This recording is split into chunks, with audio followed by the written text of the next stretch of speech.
আরেক দল নারায়ে তাকবীর নারায়ে রিজক, মানে একটা আজীব পরিস্থিতির তৈরি হয়ে গেছে এবং এটা যেতে যেতে যেতে প্রত্যেক জায়গায় ছড়িয়ে যাচ্ছে।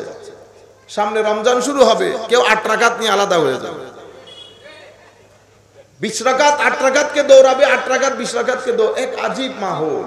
দিন যত যাচ্ছে সবকিছুর মধ্যে কেন যেন ভেদাভেদ চলে আসছে, এক একজন এক একটা নিয়ে পার্ট হয়ে গেছে। মা নিয়ে 2 ভাই আলাদা, বাপ নিয়ে 2 ভাই আলাদা, এক ভাই নিয়ে 2 ভাই আলাদা, আর এক বোন নিয়ে 2 ভাই আলাদা, সবকিছুর মধ্যে আলাদা।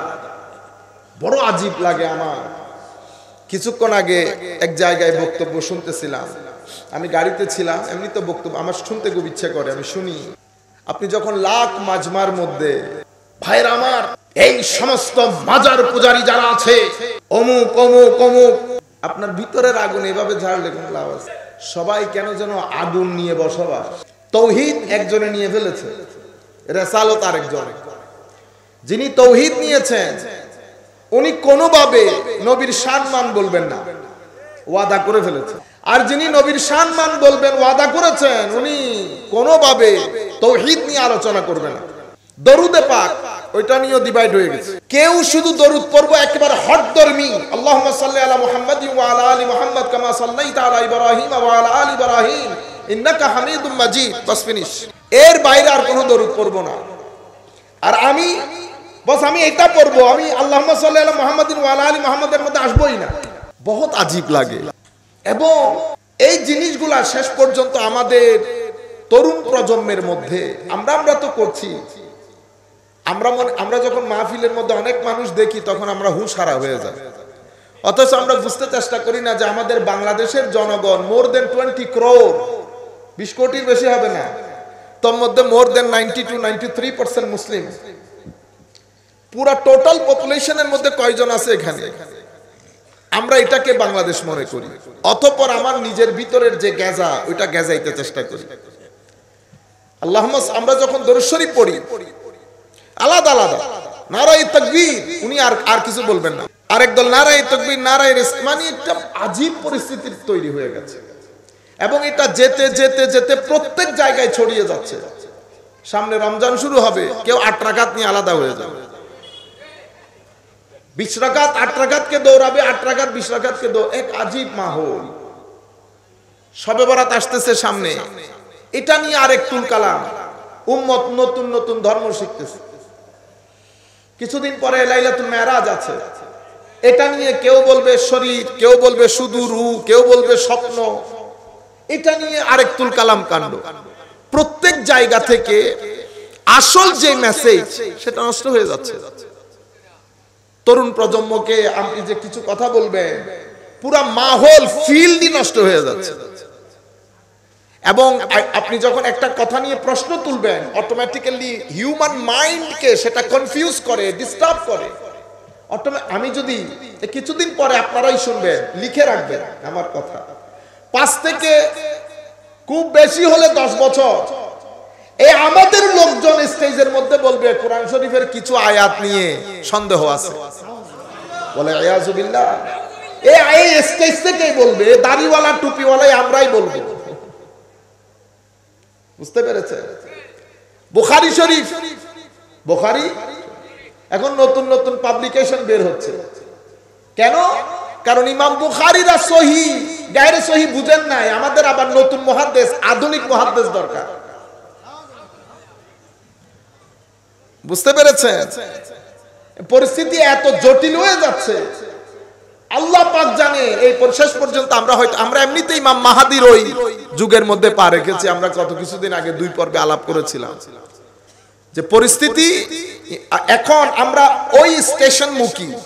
কারণ পরিস্থিতি জটিল হতে হতে এমন হয়ে যাবে, সিন্ধ বলেন, হিন্দ বলেন, এই দেশ বলেন, এখানে দ্বীনের নাম নেওয়ার লোক থাকবে না। যদি দ্বীনের নাম নেওয়ার লোক থাকতো তো ইমাম মাহাদি সিন্ধেও আক্রমণ করতো না, হিন্দেও আক্রমণ করতো না। আমরা এখন হিন্দের আক্রমণ নিয়ে মানুষকে কি করার জন্য? উস্কে দেওয়ার জন্য। হিন্দের কিছুদিনের মধ্যে হিন্দের উপর আক্রমণ হবে। আমরা ও ভাই, যে হাদিসের মধ্যে হিন্দের আক্রমণ কথা আছে, একই হাদিসে সিন্ধের আক্রমণ কথা আছে। হ্যাঁ, ইন্না লিল্লাহি ওয়া ইন্না ইলাইহি রাজিউন। আজীব মাহৌল। তো আপনারা, আমি এত কথা আপনাদেরকে বলছি, তারাবি নিয়ে এই যে প্রশ্ন উঠেছে না, অটোমেটিক্যালি আপনি কি হচ্ছেন? ডিস্টার্ব হচ্ছেন। আমাদের যে সমস্ত ভাই আগে জোর করে হলো 20 রাকাত পড়তো, ওর 8 রাকাতে চলে এসেছে। কেন? কারণ ওর সাবকনশাস মাইন্ড ওকে কনভিন্স করেছে যে 20 রাকাত না 8 রাকাত পড়লে হয়ে যায়। ঠিক আছে? আগে যে সমস্ত ভাই শবে বরাতের মধ্যে জেগে নামাজ, রাত জেগে নামাজ পড়তো, যখন আপনি এটা বলেছেন শবে বরাতের নামাজ পড়লে জাহান্নামে যাবে, আমি বুঝি না। মানে মানুষ, গবেষণা একটা বড় জিনিস, গবেষণা, লেখাপড়া, একাডেমিক মানুষের একটা ধাঁচ থাকে। কি থাকে? ধাঁচ থাকে। আপনি উন্নতি করছেন সেটা আপনি কেমনে বুঝবেন? আপনারা মনে করেন ব্যাংকে টাকা বেশি হয়ে গেলে উন্নতি, ঠিক না? না, সেরকম না। আপনি কেমনে বুঝবেন আপনি উন্নতি করছেন? যখন দেখবেন আপনার সাথে যেই সমস্ত মানুষ থাকে তারা আপনার প্রশংসা করে, তারা আপনার সাথে বসতে চায়, আপনার সাথে তারা ইজি অনুভব করে। যখন দেখবেন মানুষ আপনাকে মহব্বত করে, মানুষ আপনার সাথে সাক্ষাৎ করতে চায়, দূর দূরান্তের মানুষ আপনাকে জড়িয়ে ধরে কান্নাকাটি করে, তো বুঝতে হবে আপনি কি করেছেন? উন্নতি করেছেন। আপনি উন্নতি করেছেন বা করছেন কি করে বুঝবেন? যখন আপনার সম্মুখে অপরচুনিটি, সুযোগ সুবিধার দরজা উন্মোচিত হয়ে যাবে। এটাও করতে চাচ্ছেন, এটাও করতে চাচ্ছেন, মানুষ আপনাকে দিয়ে এটাও করাতে চাচ্ছে, এটাও করাতে চাচ্ছে, অনেক সুযোগ, আপনি উন্নতি করছেন। এখন তো আপনারা আমার মজলিসে বসেছেন বিদায় আমি বড়, ঠিক না? কিন্তু আসল বড় কে জানে? আসল বড় হচ্ছে যার মজলিসে বসে আপনি বড় হবেন, সেই ব্যক্তি আসল বড়। ঠিক আছে না? আমরা কি বলি? আমরা অমুকের কেরাত শুনেছি, অমুকের মজলিসে বসেছি, কিন্তু এখন মাহৌল চেঞ্জ হয়ে গেছে। এখন হচ্ছে আমার মাহফিলে আপনারা বসেছেন, অনেক মানুষ বসেছেন বিদায় আমি বড়, কিন্তু আসল বড় সেটা না। আসল বড় হচ্ছে যার মজলিসে বড় আপনি বড় হবেন, সেই ব্যক্তি আসল বড়। যাই হোক, আমি এতগুলো কথা বলতেছি। দরুদ শরীফটা আমরা মহব্বতের সাথে করব। দরুদ শরীফটা আমরা ইখলাসের সাথে চোখ বন্ধ করে আমার নবী সাল্লাল্লাহু মনে করব। সবাই মদিনা শরীফ আমরা হাঁটাহাঁটি করছি, আমার নবী সাল্লাল্লাহু আলাইহি ওয়াসাল্লামের রওজায়ে পাক আমাদের সামনে, আমরা আমার নবীর রওজা শরীফ দেখে দেখে দরুদে পাক করছি। ভিতর থেকে টেনশন, ভিতর থেকে নেগেটিভ গ্যাস, এগুলা বের হয়ে যাবে। ভিতর থেকে দেখবেন রিল্যাক্স লাগতেছে। আসেন আমরা কয়েকবার দরুদ শরীফ পড়ব। আল্লাহুম্মা সাল্লি আলা সাইয়্যিদিনা মাওলানা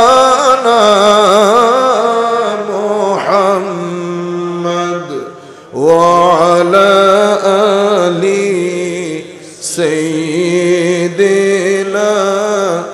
মাওলানা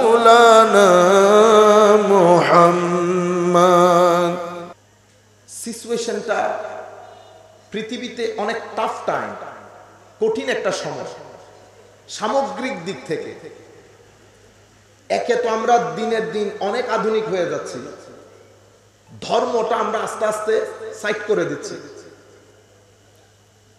আবার আধুনিকতার সাথে সাথে অশ্লীলতার হাওয়া, অশ্লীলতার বাতাস, সেটা সমাজের সর্বস্তরের মানুষকে এফেক্টেড করেছে, সর্বস্তরের মানুষকে এফেক্টেড করেছে। আমাদের